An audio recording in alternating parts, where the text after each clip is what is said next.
السلام علیکم بچوں، کیسے ہیں آپ؟ امید آپ سب خیریت سے ہوں گے۔ خوشامدید کہتے ہیں بچوں ہم آپ کو نالج سٹی اسلامک اسکول کی آن لائن کلاسز میں۔ آج بچوں ہم پڑھیں گے نگار اردو کی کتاب 5ویں جماعت میں۔ 5ویں جماعت کے بچے میرے ساتھ نگار اردو کی کتاب نکال لیجیے۔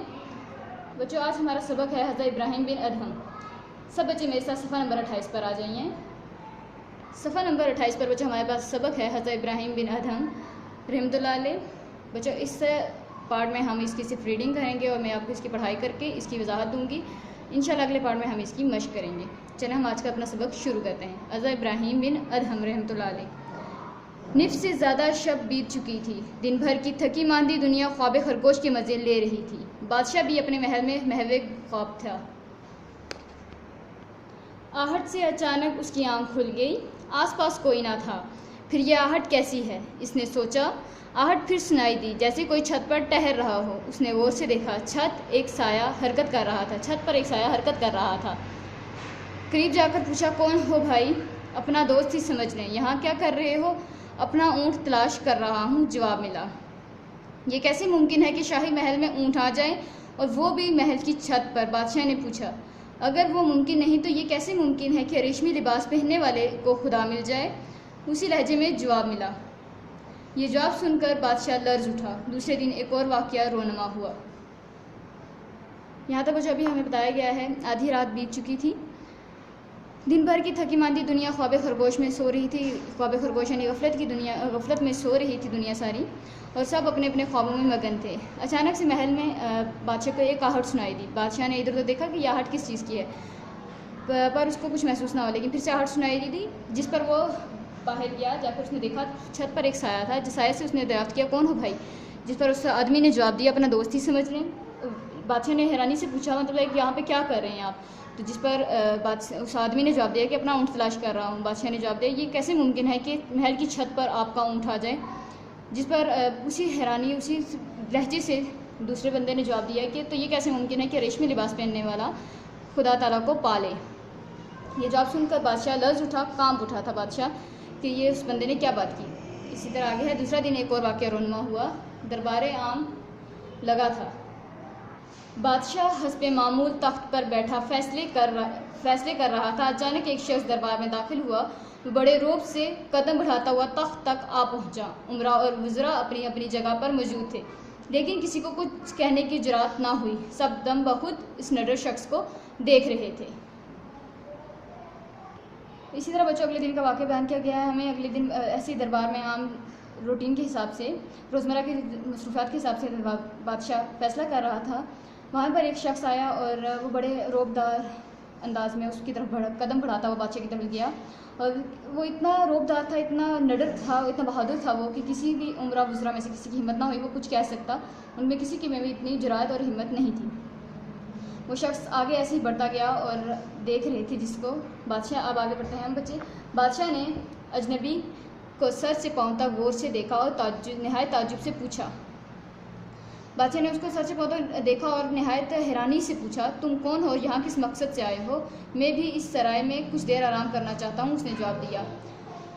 جس پر بادشاہ نے اس سے پوچھا تم کون ہو اور کیا مقصد ہے تمہارا آنے کا؟ تو اس نے جواب دیا کہ میں اس سرائے میں آرام کرنا چاہتا ہوں، لیکن یہ سرایہ نہیں شاہی محل ہے۔ اجنبی کو جواب ملا، اجنبی کو جواب دیا گیا کہ یہ سرایہ نہیں ہے بلکہ یہ ایک محل ہے۔ اجنبی نے کہا، اچھا یہ شاہی محل اور دربار ہے؟ اجنبی نے کہا، ذرا یہ تو بتائیے آپ سے پہلے اس محل میں کون رہتا تھا؟ میرے والد۔ آپ کے والد سے پہلے کون یہاں مقیم تھا؟ میرے دادا۔ اور آپ کے دادا کے بعد یہاں کون رہے گا؟ ظاہر ہے میری اولاد، بادشاہ نے جواب دیا۔ یہ سن کر اجنبی نے کہکہا لگایا، ذرا یہ تو سوچئے، جس عمارت میں اتنے لوگوں کا آنا جانا ہو لیکن مستقل قیام کسی کا بھی نہ ہو، وہ سرائے نہیں تو اور کیا ہے؟ یہاں پر بچوں سے پوچھتا ہے بادشاہ سے وہ کہ کیا ہے؟ بادشاہ نے اس کو بتایا کہ یہ سرائے نہیں ہے بلکہ یہ ایک دربار ہے۔ جس پر اجنبی نے ان سے پوچھا کہ پہلے یہاں پر کون رہتا تھا؟ بادشاہ نے جواب دیا، میرے والد، پھر اس سے پہلے اس کے دادا۔ تو اسی طرح اس نے کہا، اب آپ کے بعد کون رہے گا؟ تو اجنبی کو جواب ملا کہ اس کے بعد ظاہر سی بات ہے بادشاہ کی اولاد رہے گی۔ جس پر اجنبی نے کہا لگایا، صحیح زور سے وہ ہنسا اور اس نے جواب دیا، اگر یہ مطلب یہ عمارت ایسی ہے جس میں لوگوں کا آنا جانا لگا رہتا ہے تو یہ سرائے کیسے نہیں ہوا؟ یہ سرائے ہی تو ہوا۔ اجنبی یہ کہہ کر اسی روب کے ساتھ قدم اٹھاتا ہوا دربار سے نکل گیا۔ اجنبی یہ کہہ کر اسی روب جس روب سے وہ آیا تھا اسی روب کے ساتھ وہ باہر نکل گیا۔ بادشاہ فوراً تخت سے اترا اور اس کے پیچھے دوڑا۔ اجنبی کی گفتگو سے بادشاہ کے دل کی دنیا بدل گئی تھی۔ اس نے فقیر کا جامہ پہنا اور آبادی سے نکل گیا۔ بعد میں اس کا شمار اپنے وقت کے عظیم بزرگوں میں ہوا۔ دنیا ان کو ابراہیم بن ادہم رحمۃ اللہ علیہ کے نام سے یاد کرتی ہے۔ ان کا پورا نام ابراہیم بن ادہم بن منصور بن یزید تھا۔ مشہور ہے کہ وہ بلخ کے بادشاہ تھے۔ انہوں نے بادشاہت سے منہ موڑا اور جنگلوں میں پھرتے ہوئے نیشا پور کے نواح میں جا پہنچے۔ وہاں ایک غار میں انہوں نے 9 سال کا طویل عرصہ گزارا اور عبادت میں مصروف رہے۔ پھر 40 برس مسلسل اللہ تعالیٰ کے حضور روتے اور توبہ کرتے ہوئے گزارے۔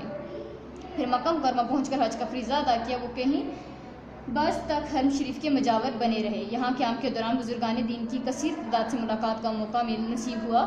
ان بزرگوں میں حضرت جنید بغدادی رحمۃ اللہ علیہ بھی تھے۔ بچوں، وہ اجنبی شخص کے پیچھے بادشاہ گئے اور بادشاہ نے وہاں پہ اس اجنبی کی گفتگو نے بادشاہ کے دل پر بہت گہرا اثر چھوڑا۔ انہوں نے ایک فقیروں والا جامہ پہن لیا، ایک لباس پہن لیا اور آبادی سے نکل گئے، اور صرف ان کے دل میں اللہ کی محبت جاگ گئی اور وہ اللہ سے توبہ و استغفار کرنا شروع ہو گئی۔ اور بعد کے زمانے میں یہ ایک بہت بڑے بزرگ رہے جن کو ابراہیم بن ادہم کے نام سے جانا جاتا ہے۔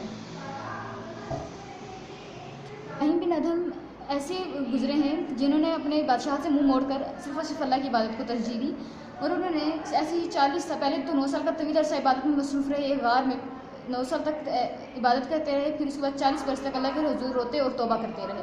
توبہ اور استغفار میں انہوں نے یہ سارا وقت اپنا وقف دیا۔ اس کے بعد انہوں نے مکہ مکرمہ میں حج کا فریضہ ادا کیا اور حرم شریف میں کہیں عرصے تک مجاور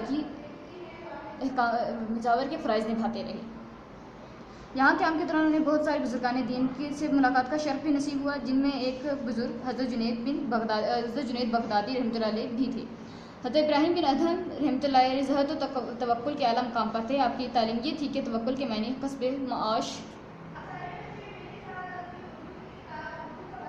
سے انکار نہیں، خوراک حلال ہونی چاہیے، اس لیے آپ باغبانی، فصلوں کی کٹائی، گیہوں کی پسائی وغیرہ سے حلال رزق حاصل کرتے تھے اور اپنے کمائی مریدوں پر بھی خرچ کرتے تھے۔ حضرت ابراہیم بن ادہم رحمۃ اللہ کا یہ قول تھا، مشہور ہے کہ گناہ کرنا ہو تو ایسی جگہ نکل جاؤ جہاں تمہیں خدا نہ دیکھ رہا ہو۔ حضرت ابراہیم بن ادہم جہاں انہوں نے رب تعالیٰ کی عبادت کو فوقیت دی، وہاں پہ انہوں نے یہ بھی اس بات سے بھی بخوبی آگاہ تھے کہ حلال رزق اور حلال کمائی ہی کھانی چاہیے۔ اس پر انہوں نے حلال روزی کمانے کے لیے انہوں نے باغبانی، فصلوں کی کٹائی، گیہوں کی پسائی وغیرہ کو اپنا رزق کا ذریعہ بنایا اور اس سے ذریعہ اپنے حلال کمائی کی، اور اپنے کمائی سے وہ اپنے مریدوں پر بھی خرچ کرتے تھے، ان کو بھی اس سے دیتے تھے۔ حضرت ابراہیم کا ایک بہت مشہور قول ہے کہ گناہ کرنا ہو تو ایسی جگہ جا کر گناہ کرو جہاں پر تمہیں خدا نہ دیکھ رہا ہو۔ بے شک بچوں، ایسی کوئی جگہ نہیں ہے جہاں پر خدا ہمیں نہ دیکھ سکتا ہو، اس لیے ہمیں گناہ سے ہر صورت میں بچتے رہنا چاہیے اور کوشش کرنی چاہیے کہ ہم ہمیشہ گناہوں سے دور رہیں اور رب تعالیٰ کے احکامات پر عمل پیرا ہوتے رہیں۔ اس سبق میں بچوں ہمیں بتایا گیا ہے کہ حضرت ابراہیم بن ادہم نے کیسے بادشاہت پر خدا کی یاد کو ترجیح دی۔ انہوں نے خدا کی طرف وہ چلے گئے اور انہوں نے بادشاہت کو ترک کر دی، بادشاہت کو چھوڑ دیا اور ایک فقیروں والی زندگی بسر کی۔